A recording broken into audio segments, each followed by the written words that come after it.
Hello and welcome back to ERU, where I aim to bring you closer to European football's biggest games. And this weekend, it arguably doesn't get any bigger. It's El Clasico, it's Barcelona versus Real Madrid. And let me tell you now, spoiler alert, it was an absolute classic. Let's get into it. So it's been a challenging start to the season for both teams. Barcelona dropped points against Sevilla before losing to Granada last weekend, while Real Madrid lost to newly promoted Cadiz before being embarrassed 3-2 by Shakhtar Donetsk in the Champions League in midweek, losing their third Champions League game in a row for the first time since 1986. And going into this game, it felt like if Real Madrid lost their third game for a week, the pressure would really be starting to mount on Zinedine Zidane. Despite the overall contest being incredibly even, with Barcelona having 97 wins to Real's 96, recently Barcelona have very much been on top, only losing one of their last 9 meetings in all competitions. But having said that, they failed to win either of the El Clasicos last season for the first time since 2012-13. In terms of who was fit enough for this game, well, ter Stegen was still out, so Neto continued in goal, he was excellent. Umtiti was still out. Jordi Alba was fit enough to start, which was a massive plus for them, played exceptionally well in his time on the pitch. The big call for Koeman was actually choosing to start Pedri on the right hand side over Ousmane Dembele or Antoine Griezmann, which we'll get onto in due course. Real, meanwhile, they've got Asensio back, Hazard is still out, but Odegaard and Carvajal remain on the sidelines. Sergio Ramos, though, was fit enough to return, and my days did he have an impact on this game. It was a mental start to the game. So after just 5 minutes, Benzema ran with the ball. Longley refused to close him down. Piqué then came across, leaving space in behind. Benzema played in Fede Valverde, and rather than square it back to Benzema, he finished into the top left-hand corner. 1-0 to Real Madrid. Excellent start. But just 3 minutes later, Messi lifted the ball over to Jordi Alba, who crossed for Ansu Fati at the near post. He couldn't really miss. But the 17-year-old with another milestone, becoming the youngest ever goal scorer in El Clasico after becoming the youngest player to score 2 Champions League goals in midweek. Just continues to break records. What a player. As the half continued, it felt like Barcelona were very much on top. After about 15 minutes, Coutinho was interchanging nicely with Ansu Fati, and Asensio had only completed 1 pass after 15 minutes. He really struggled to get into this game on his return from injury as well, or one of his first game backs from injury, I should say. And after 27 minutes, there was one of the highlights of the game for me. Messi received the ball off Ansu Fati, turned Sergio Ramos, left him for absolutely dead, and Courtois made a brilliant near post save. And both goalkeepers in this game, credit to them, they really stood up to the occasion. There were some fantastic efforts from both sides in what was a really entertaining game. The goalkeepers, can go home very proud and sleep easy tonight. After 42 minutes, it felt like there was a massive moment in the game. Nacho, who was playing at right back and started excellently, was forced off with injury, so Lucas Vazquez had to come on to play right back, a position that he's not particularly accustomed to. He has played there beforehand, and actually he did okay in the end. But that's now Carvajal out injured, Odriozola out injured, and Nacho out injured. So Zidane's options at right back are looking pretty thin. It's almost like he shouldn't have sold Achraf Hakimi this summer, maybe. At half-time, things were pretty even. Both sides had had 5 shots. Real had surprisingly had more of the ball in what was proving to be an excellent El Clasico, one of the best I can remember in recent memory, at least since Cristiano Ronaldo left. It seems like the contest has gone slightly flat in recent years, but this one was full of energy. Not a dirty game by any stretch of the imagination, but full of quality. 61 minutes, start of the second half, there was a massive moment. Real Madrid free kick. Longley grabs hold of Ramos' shirt, who then takes a massive dive, although the penalty was legitimate after a VAR review because he shouldn't have hold of his shirt, but I didn't really like the way that Ramos went down. He didn't need to do it, especially with VAR. They were going to see the incident eventually. Ramos tucked away the penalty, 2-1 Real Madrid, and they were in the ascendancy. So now Barcelona were 2-1 down and chasing the game, but Koeman waited until the 80th minute to make his first substitution. And considering Jordi Alba was just coming back from injury as well, and lots of their players hadn't had a lot of football recently, Pedri hadn't started that many games for them, that seemed like an enormous risk. So he sent on Griezmann for Pedri, Dembele for Fati, and Trincao for Busquets, who we'll come on to later. Not really good enough in this game, Busquets once again.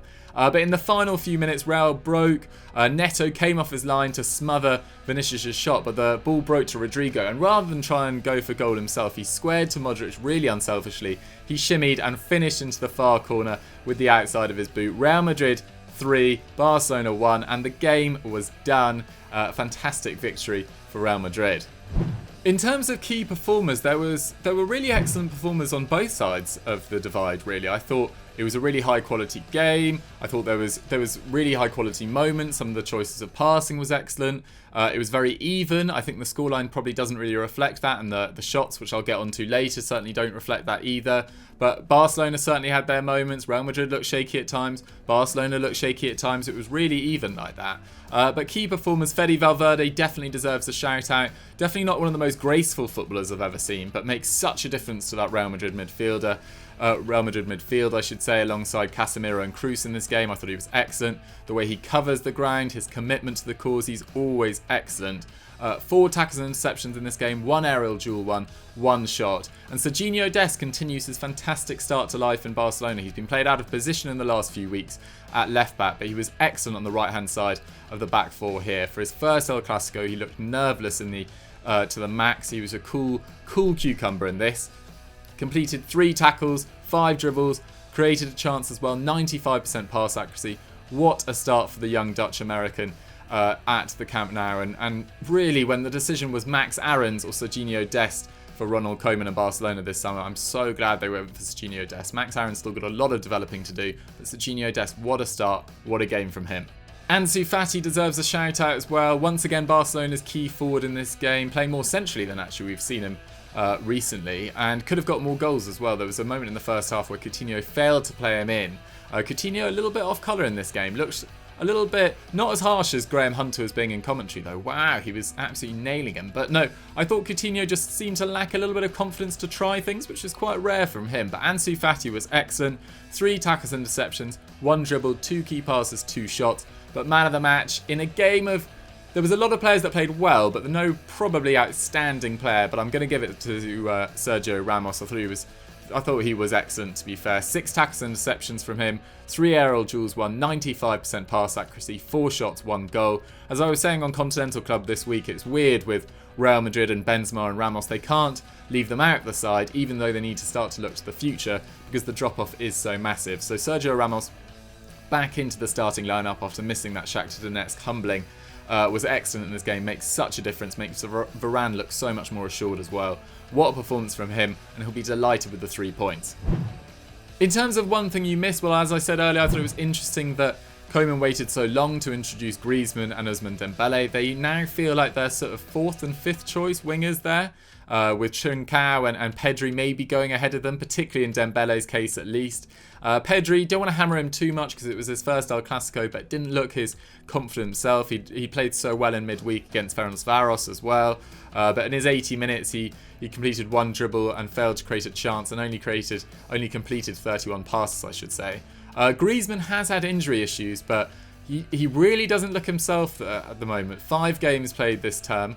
He's had 5 shots, hasn't created a chance, and has only completed 2 dribbles. Again, we talked about it on Continental Club, but he's being used seemingly out of position. It doesn't seem like Koeman trusts him to play centrally, and I've got a certain amount of sympathy for him. But having said that, he needs it to start turning around for him ASAP. The main issue for me, though, is Barcelona's midfield composition. I think Frankie de Jong has started the season exceptionally well, but Sergio Busquets alongside him, I don't know, I'm just not seeing the same Busquets that we even saw 2 or 3 years ago.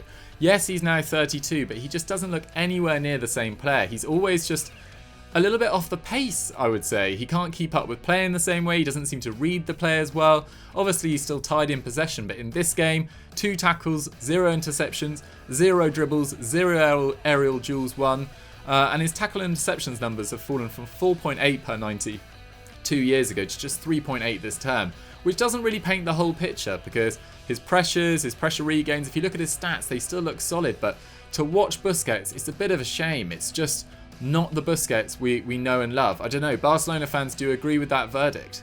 For me, the ideal long-term replacement, we have got to the stage where we need to start thinking about the long-term replacement because they do need an out-and-out defensive midfielder in there. I think Riqui Puig should get more minutes in central midfield, but he's not that player. So for me, I'd go for Ismael Bennacer, just 22 years old, been awesome for AC Milan since becoming a regular in about October last year. He played 31 Serie A games for AC Milan last term, 4.4 tackles and interceptions, 1 key pass and 2.6 dribbles per 90. The ex-Arsenal Academy graduate, he just has it all. He covers the ground really well, he breaks up breaks up play really well. He's really press resistant. I think he looks like an excellent player and someone who would really do well at Barcelona. He has a contract until 2024, so he won't come cheap. But he would, in my opinion, be an excellent addition to the side. But Barcelona fans, I want to know from you. Do you think Busquets rather needs replacing? And do you think Bennacer would be an able replacement for him? And if not, who? Let me know in the comments down below. And let's move on to what this game meant. When you look at expected goals, it's actually really clear how much Real Madrid dominated this game, even though it didn't really feel like that in terms of the midfield battle, but they definitely maybe created the better chances. Neto making that great save from Benzema in the first half. They maybe created the higher quality chances, which is of course what the metric measures. But it was a brilliant win for Real Madrid, which puts them back at the top of the table in La Liga, with Real Sociedad and Villarreal still playing tomorrow.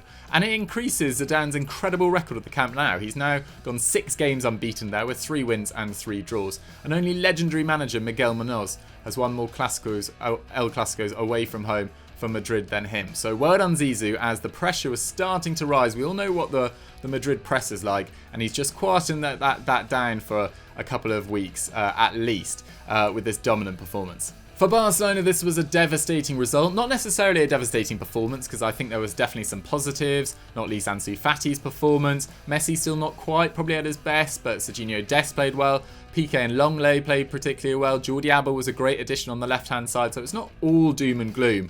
But this result does leave them 10th, and that's only likely to get worse as the weekend progresses, because Sevilla, Osasuna and Athletic Club, who are all either level on points with them or 1 point behind, are still to play this weekend. So trouble for Ronald Koeman, especially considering I should say, that they've now only won 1 of their last 8 El Clasicos at home for Barcelona. So really troubling times for Barcelona in their biggest fixture of the season. But guys, what did you guys think of the game? Have I missed anything out? Did you think there was any other key performers? Let me know in the comments down below. And let's move on to our star of the week. Now, Bayern Munich absolutely demolished Eintracht Frankfurt. They love playing Eintracht Frankfurt. There's always so many goals in their game. They beat them 5-0 at home. And Robert Lewandowski, the man, the myth, the legend, got another hat-trick. Absolutely unreal performance. Kind of a strange game from him. He completed 1 dribble, didn't create a chance, but in the opposition box where he loves to operate, he was absolutely lethal. 5 shots, got 4 on target and 3 goals. That's now 10 goals in 8 games for Bayern Munich so far this season, all of which have come in the league. And get a load of his stats in terms of Bundesliga. 7.1 shots, 1.5 key passes and 0.5 dribbles per 90, as well as operating at 2.11 expected goals and assists per 90. The guy is an absolute joke. He's a bionic man. He's never injured. He's got the body of Adonis and the finishing touch of just one of the most lethal finishers of the last 5-6 years. In terms of best strikers of the last 5-6 years, I think he's now quite clearly ahead of Luis Suarez, to be totally honest. Similar age and his level's just so much higher right now. So yeah, Robert Lewandowski, what another virtuoso display. Also, shout out Jamal Musiala, the 17-year-old former Chelsea Academy graduate, or product I should say, grabbed another goal in his 17 minutes on the pitch, as well as creating 2 chances and completing 2 dribbles. Bayern Munich, though, still not top of the Bundesliga. RB Leipzig beat Hertha Berlin 2-1 to remain top of the Bundesliga. But if they carry on playing like this, then it surely can't be long before Bayern Munich get to the top of the Bundesliga and run away with it for another year. And hopefully Robert Lewandowski finally gets the Ballon d'Or he deserves, because frankly the guy's an absolute joke and I'm running out of superlatives for him. Unsung hero is a bit of a weird one, because I kind of want to give it to an entire team. Now, you've probably seen by now that Ajax have beat VVV Venlo 13-0. 13. That is an absolutely ridiculous result at any level of football. Particularly, I mean, in Sunday League it's been embarrassing. In the Eredivisie game, what the hell is going on? Now, VVV Venlo did lose a player after 52 minutes. They had a man sent off. But they then conceded 4 goals in 5 minutes. That's just not acceptable at any level. And I do have a bit of a soft spot for Venlo after they looked after Lee Catamol, the mighty Lee Catamol, in the latter stage of his career. But this is absolutely dreadful. Now, 19-year-old forward Lassina Traore, he's going as my unsung hero. He got 5 goals and 3 assists in this game. That's a joke. That would put you, I think, second behind Harry Kane in the Premier League for goal involvements. I might be wrong on that, but to do that in one game is an absolute joke. He created 5 chances and fired off 9 shots, What an absolute ridiculous display from Ajax. VVV Venlo, I'm really struggling with that name. You know, hang your head in shame. Have a long, hard look at yourself, because that, my friends, is an absolute disgrace of a result. So guys, that was ERU for another week. What did you guys think of my rundown of El Clasico? Did I miss anything out? Let me know in the comments down below. If you've enjoyed this video, don't forget to like it, leave a comment and subscribe to the channel, and I'll see you next time. But before I go, just a quick sort of word of warning to continue taking coronavirus really seriously. Keep washing your hands, keep keeping your distance from people, keep considering how many people you're hanging out with. There's a lot of it going around at the moment, particularly in London where I live, but all around the world. So really do look after your friends and family, and I'll see you next time. Bye.